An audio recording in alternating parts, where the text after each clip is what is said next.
True or false? Bowman and Deal argue that the most important causes of organizational problems are individual ineptitude, bureaucratic red tape, and political thirst for power. False. True. False. False. Why is it false? Who says false? Who's yelling false back there? You, I know, I recognize your voice. Why false? Now you're blushing. Well, because I read it. That's a good thing. She read it, so that's correct. But why is it false? Because it's not the red tape. It's blue tape. Good.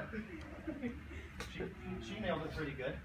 The answer is false. And also you went over it last. I want to know more, yes. There's a fallacy. That's the key thing. Fallacies. More check.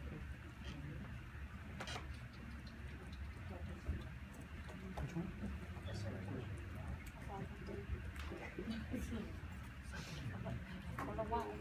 Be familiar with the common fallacies. It's right after that question is, and it's the same thing in the book. It comes right after that. Bowman and Deal. Be familiar with the common fallacies.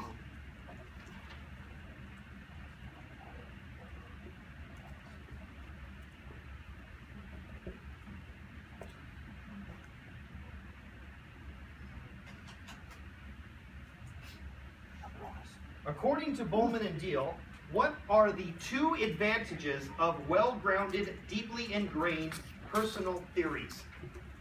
It's a short statement. It's early on in the book. Bowman and Deal, what are the two advantages of well-grounded, deeply ingrained personal theories? Very early on in the book.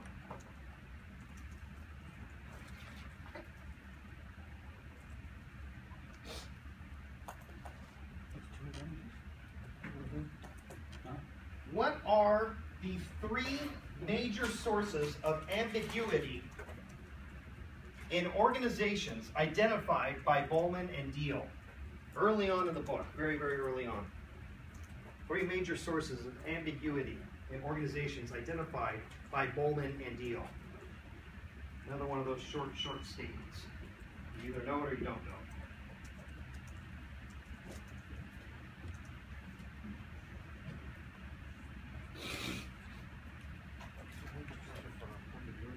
Be familiar with the term lateral coordination and the term vertical coordination.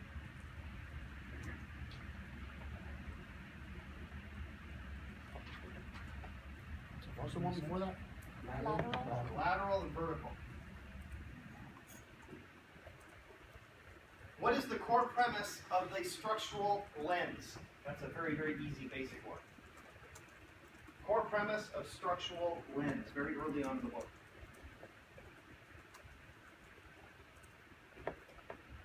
This is the quietest you guys have been. This is awesome. Yeah.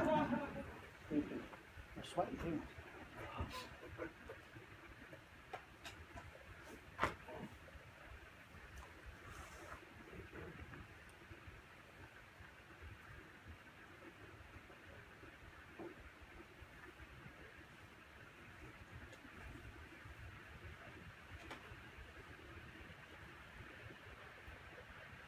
What are the structural imperatives identified by Bowman and Deal? Structural imperatives.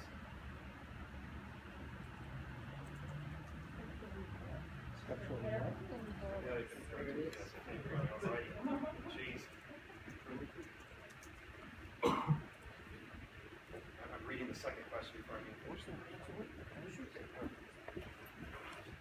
How does structure influence happen in the workplace?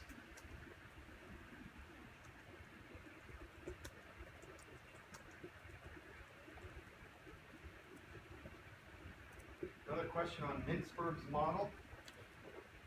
We went over him several times.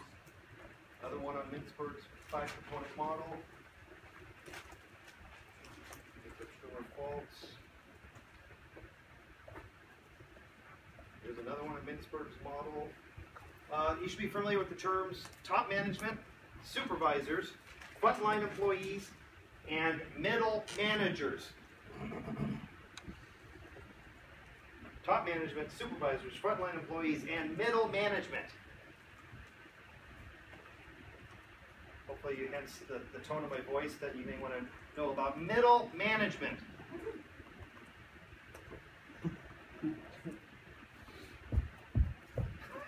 Yes, exactly. Only a few people know what that is, though.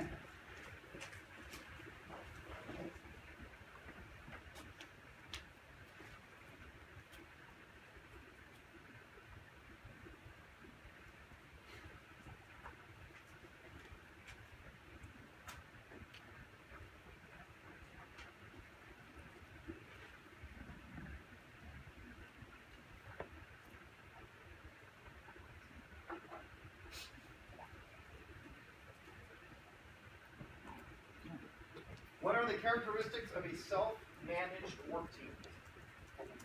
Self-managed work team. You should be able to bullet point those. I'm guessing there's about 5. Characteristics of a self-managed work team. You should be familiar with a little guy named known as Maslow.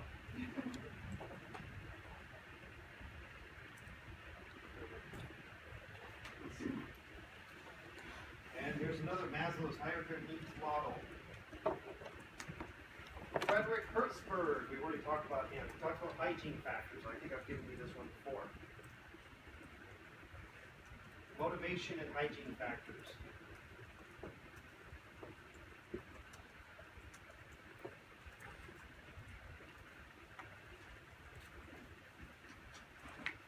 You should be familiar with the studies of employee participation by Lawler, 1986, Lawler. Employee participation. And then the last question, what is emotional intelligence? What term were Salovey and Mayer updating when they created the concept of emotional intelligence? You look up under theorist in the index, there's 2 different indexes in the back of the book, subject and author or theorist.